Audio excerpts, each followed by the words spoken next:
North Korea leveling some brand new threats against Guam overnight. The latest in a series of provocations between the U.S. and Pyongyang. Here to weigh in is Hudson Institute fellow and national security expert Rebecca Heinrichs. Thank you so much for coming in, Rebecca. Good morning. So the latest developments, we have Kim Jong-un's state-run media saying that North Korea's missile launch this week over Japan was only a prelude to an imminent strike on Guam. You have the U.S. Following up with the U.S. Missile Agency announcing a successfully shooting down a medium-range ballistic missile off the coast of Hawaii. What do you make of these latest moves from both sides? Well, first of all, the missile flight that went over Japan, that was highly provocative.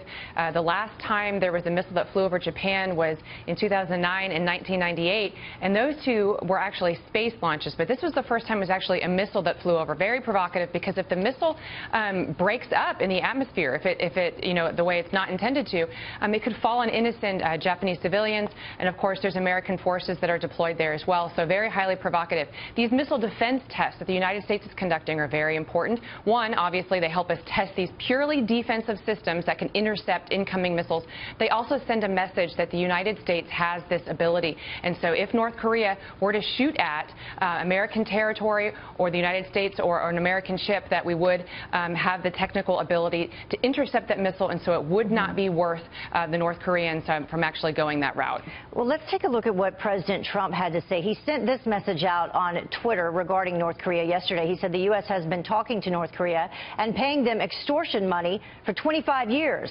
Talking is not the answer. But then at the same time, you have Secretary Mattis responding, saying that we are never out of diplomatic solutions, amongst some other things. So is there a discrepancy there between the two? What do you think?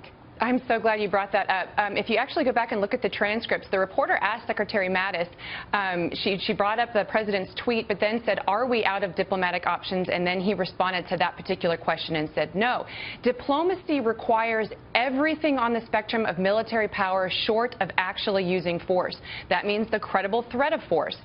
So I think Secretary Mattis complimented what President Trump said. If we're just going to talk to North Korea without preconditions, if we're going to, relieve sanctions, because these are the things that they want, without requiring what is necessary, stopping their long-range missile program, stopping their nuclear program, then it won't work. It hasn't worked for 25 years. So I think actually Secretary Mattis is complimenting the president. He's not contradicting him. Right, and we don't want to fall into the same trap that President Obama did with the red line, because we do want, if we say there's going to be consequences, there have to be consequences.